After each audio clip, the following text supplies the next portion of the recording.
شهر رمضان الذي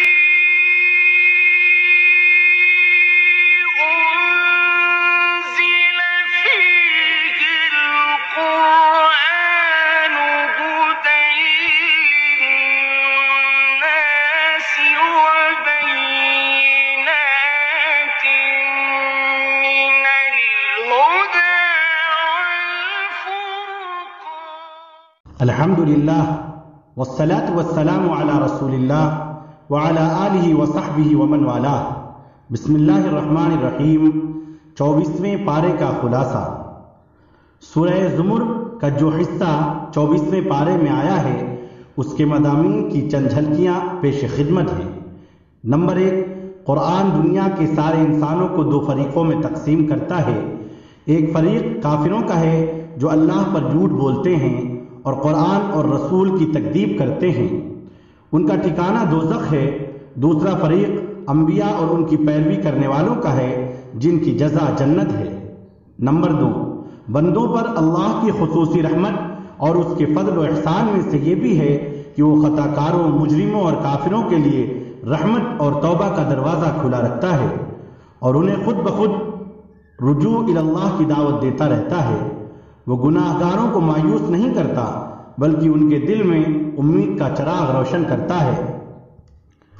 اللہ نے اپنے نبی کو حکم دیا، فرما دیجئے اے میرے بندو، جنہوں نے اپنے اوپر زیادتی کی ہے تم اللہ کی رحمت سے مایوس نہ ہو جاؤ، بے شک اللہ سارے گناہ معاف کر دے گا، یقیناً وہ بے حد بخشنے والا انتہائی مہربان ہے. ارشاد ہوتا ہے، اور اپنے رب کی طرف رجوع کرو اور اس کے سامنے جھک جاؤ قبل اس کے کہ تم پر عذاب آ جائے، پھر تمہاری مدد نہیں کی جا سکے گی. نمبر 3، بندوں کو توبہ اور انابت کی دعوت دینے کے بعد یہ سورت قیامت کے مختلف مناظر بیان کرتی ہے. جب اللہ پر جھوٹ بولنے والوں کے چہرے سیاہ ہوں گے، سور پھونکا جائے گا، سب اللہ کے سامنے پیش ہوں گے، زندگی کا حساب ہوگا، پھر کافروں کو کھینچ کھینچ کر دوزخ کی طرف لے جایا جائے گا اور اہل تقوی کو جنت میں داخل ہونے کی دعوت دی جائے گی. فرشتے ان کا استقبال کرتے ہوئے انہیں سلام کہیں گے اور وہ اللہ کی حمد کرتے ہوئے اپنے مسکن میں تشریف فرما ہوں گے. سورہ غافر. سورہ غافر مکی ہے، اس میں 82 آیات اور 9 رکوع ہیں. سورہ غافر کو سورہ مؤمن بھی کہا جاتا ہے. اس کے مطالعے سے انسان اس نتیجے پر پہنچتا ہے کہ اس سورت کا موضوع حق و باطل اور ہدایت و دلالت کے درمیان معرکہ کا بیان ہے. اس سورت کی ابتدا حضور صلی اللہ علیہ وسلم کے دائمی معجزہ قرآن کریم کے تذکرے سے ہوئی ہے، جو کئی صدیاں گزرنے کے باوجود آپ کی نبوت کی صداقت کا گواہ ہے. اللہ کے علوم و معارف پر قدامت اور کہنگی کا کوئی اثر نہیں ہے. وہ آج بھی تازہ اور زندہ کلام ہے. سائنسی ترقیاں اور جدید تحقیقات اس کے بیان کردہ علمی حقائق کی تصدیق کرتی ہیں. جو انسان کے علم میں اضافہ ہوگا تو وہ قرآن کے ربانی کلام اور معجزہ ہونے کا اقرار کرتا جائے گا. شرط بس یہ ہے کہ اسے قلب سلیم عطا ہوا ہو اور وہ گروہی تعصب اور حاسدانہ بغض و عناد سے بالا تر ہو کر سوچے. قرآن کریم کے وحی الہی ہونے کا ذکر کرنے کے بعد ایک ہی آیت میں اللہ کی 4 صفات بیان کی گئی ہیں، یعنی وہ گناہ معاف کرنے والا، توبہ قبول کرنے والا، سخت سزا دینے والا اور بندوں پر فضل و احسان کرنے والا ہے.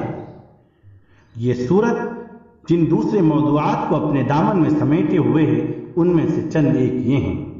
نمبر 1، وہ فرشتے جنہیں حملۃ العرش، عرش کو اٹھانے والے ہونے کا شرط حاصل ہے، وہ اور جو عرش کا احاطہ کیے ہوئے ہیں، یہ سب اللہ کی حمد و تسبیح کے ساتھ ساتھ اہل ایمان کے لیے دعائیں کرتے ہیں، وعد کرتے ہیں اے ہمارے رب، تیری رحمت اور علم ہر چیز کو اپنے احاطے میں لیے ہوئے ہے، بس تو مغفرت فرما دے ان لوگوں کی جو توبہ کرتے ہیں اور تیری راہ کی اتباع کرتے ہیں، اور انہیں دوزخ کے عذاب سے بچا لے.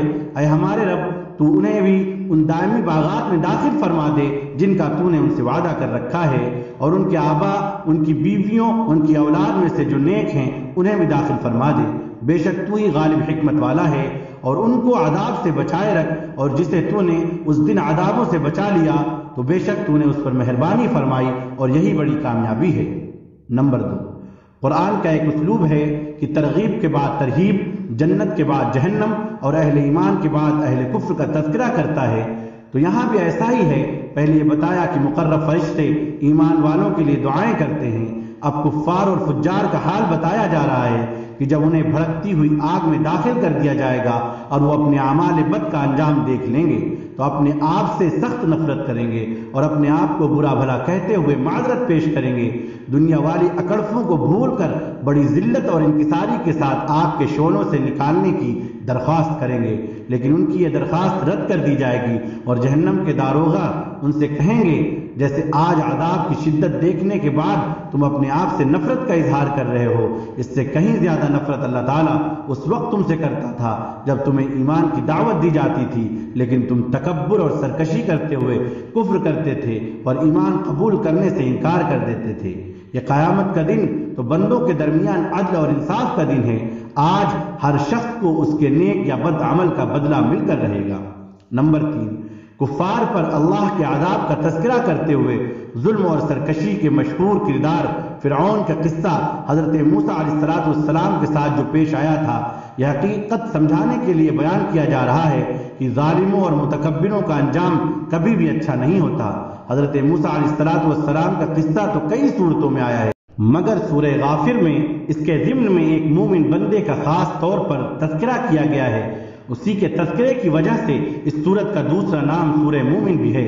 یہ شخص خفیہ طور پر ایمان قبول کر چکا تھا.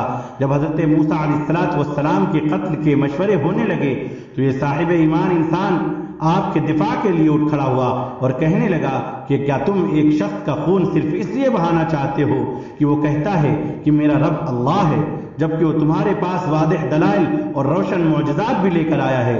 لیکن فرعون اپنی بات پر اڑا رہا اور اس نے واضح الفاظ میں کہہ دیا کہ صرف میری رائے ہی درست ہے اور میرا سوچا سمجھا فیصلہ یہی ہے کہ موسیٰ کو قتل کر دیا جائے.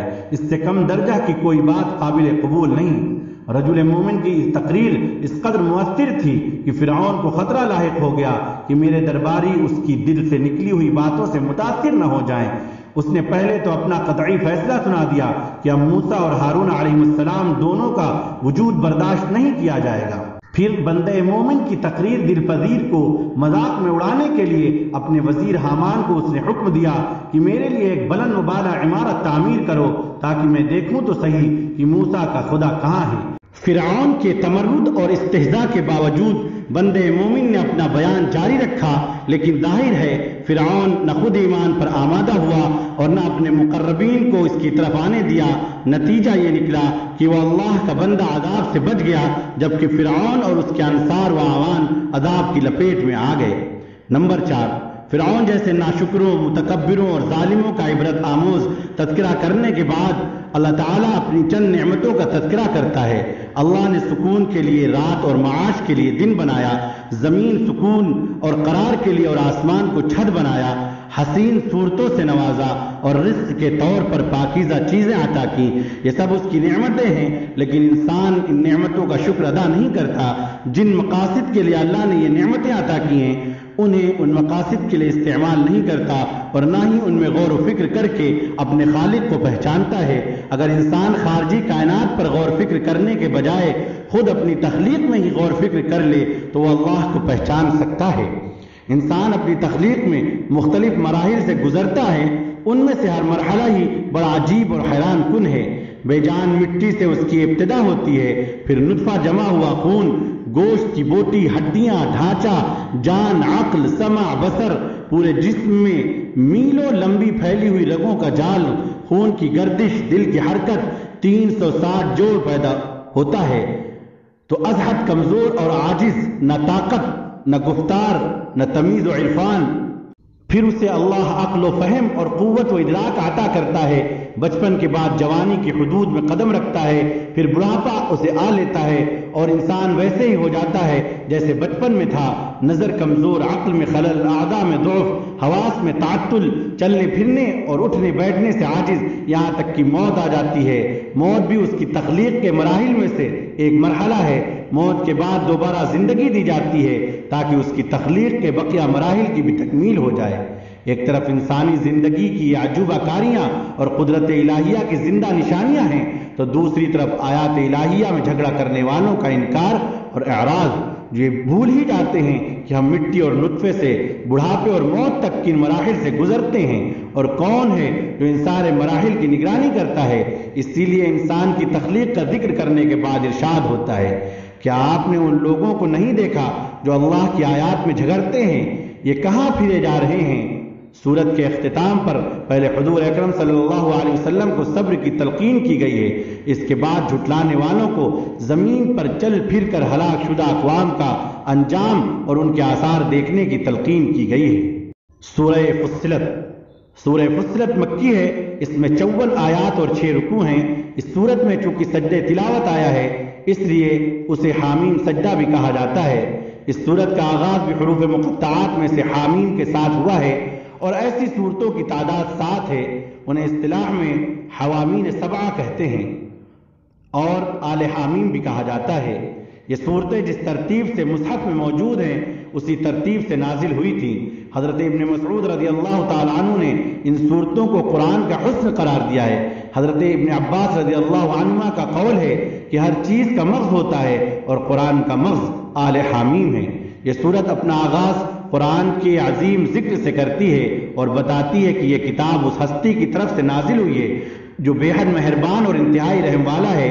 اس صورت کے احکام اور معانی، مضامین اور مقاصد، قصص اور مواعظ، احکام اور امثال، وعدے اور وعیدیں سب بالکل واضح ہیں، ان میں کوئی ابہام اور کوئی خفا نہیں۔ لیکن اس وضاحت اور بیان کے باوجود بھی بہت سارے لوگ اس سے اعراض کرتے ہیں اور وہ بدبخت اپنے آپ کو خود ہی اندھوں اور بہروں کے ساتھ تشبیہ دیتے ہیں۔ وہ کہتے ہیں کہ ہمارے دلوں پر پردے پڑے ہوئے ہیں، کانوں میں ڈانٹ ہیں، اور اے نبی ہمارے اور تمہارے درمیان پردہ حائل ہے، لہذا نہ تو ہم تمہاری دعوت سمجھتے ہیں نہ سنتے ہیں اور نہ ہی آپ کو دیکھ پاتے ہیں۔ مشرکین کے ہذیان اور یاوہ کے جواب میں اللہ نے اپنے نبی کو حکم دیا کہ آپ اپنی شخصیت کا تعارف اور اپنی بعثت کا مقصد بتا دیجئے۔ آپ فرما دیجئے مجھے فرشتہ یا کوئی دوسری مخلوق ہونے کا دعویٰ نہیں، میں بشری تقاضے اور ضروریات رکھنے والا تمہارے جیسا انسان ہوں، لیکن اللہ تعالیٰ نے مجھے وحی اور رسالت کے ساتھ امتیاز بخشا ہے۔ اس کے بعد یہ سورت مشرکین کے کفر و شرک پر تعجب کا اظہار کرتی ہے، جو اللہ کی عظمت و جلال کے آثار کا مشاہدہ کرنے کے باوجود ان کا انکار کرتے ہیں۔ ان کے آثار و براہین کی نشاندہی کرنے کے ساتھ ساتھ عاد و ثمود کی تکذیب و انکار اور ان کا انجام ذکر کیا گیا ہے۔ قوم عاد کو حیرت انگیز جسمانی طاقت اور قوت عطا کی گئی۔ ان کی طاقت کا یہ حال تھا کہ ان کا ایک شخص پہاڑ سے چٹان توڑ کر الگ کر دیتا تھا۔ چاہیے تو یہ تھا کہ وہ اس قوت و طاقت کی عطا پر اللہ کا شکر ادا کرتے، لیکن وہ شکر کے بجائے گھمنڈ میں مبتلا ہو گئے اور فخریہ طور پر چیلنج کرنے لگے کہ ہے کوئی جو ہم سے زیادہ طاقتور ہو۔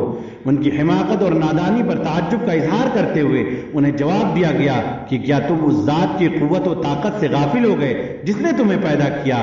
کیا تم اس کی حقیقت کو بھول گئے ہو کہ تمہاری طاقت باری تعالیٰ کی عظمت و کبریائی اور قوت و جلال کے سامنے کچھ بھی حقیقت نہیں رکھتی ہے؟ پھر یوں ہوا کہ ان پر تیز اور ٹھنڈی ہوا کا عذاب مسلط کر دیا گیا۔ مسلسل 7 دن تک ہوا چلی اور ہوا نے انہیں اٹھا کر یوں پٹخا کہ گویا وہ بے حیثیت کیڑے مکوڑے اور خس و خاشاک ہو۔ قوم ثمود نے بھی ایمان پر کفر کو، ہدایت پر ضلالت کو اور بصارت پر اندھے پن کو ترجیح دی تھی۔ ایک دن جبکہ وہ اپنی عیاشیوں میں مست تھے، ایک چنگاڑ آئی جس سے کانوں کے پردے پھٹ گئے اور زلزلہ آیا جس سے سب کچھ زیر و زبر ہو گیا۔ عاد و ثمود جیسی سرکش قوموں پر دنیاوی عذاب کا تذکرہ کرنے کے بعد اخروی عذاب کا تذکرہ ہے، جب اللہ کے دشمنوں کو اللہ کے حضور جمع کیا جائے گا اور وہاں ان کے اعضاء یہاں تک کہ ان کے جسم کی کھال ان کے خلاف گواہی دے گی۔ یہ صورت متکبرین اور منکرین کے مقابلے میں مخلص مؤمنین کا تعارف کراتی ہے، جن کا نمایاں ترین وصف ایمان اور استقامت ہے۔ جب انہوں نے ایک بار اللہ کو اپنا رب کہہ دیا تو اب وہ زندگی بھر اپنے اس قول و قرار پر جم گئے۔ یہ استقامت ہی ولایت ہے اور استقامت سب کرامتوں سے بڑی کرامت ہے۔ اصحاب استقامت کو جنت میں ٹھکانہ دے کر کہا جائے گا کہ تم یہاں منچاہی زندگی گزارو، یہ بدلہ ہے اس کا کہ تم دنیا میں خدا چاہی زندگی گزار چکے ہو۔ اصحاب استقامت میں سے بھی اللہ کے نزدیک سب سے معزز اور قابل تحسین وہ لوگ ہیں جو اخلاص اور حکمت کے ساتھ اللہ کی طرف دعوت دیتے ہیں اور اس راہ کی مشکلات کو رضا الہی کے حصول کے لیے برداشت کرتے ہیں۔ اس پارے کا اختتام رب تعالیٰ کے عدل کے بیان پر ہوتا ہے۔ فرمایا گیا جو نیک عمل کرتا ہے سو اپنے لیے کرتا ہے، اور جو برے کام کرتا ہے سو ان کا وبال اسی پر پڑے گا، اور تیرا رب بندوں پر ظلم کرنے والا نہیں ہے۔ صدق اللہ العظیم، والسلام علیکم ورحمۃ اللہ۔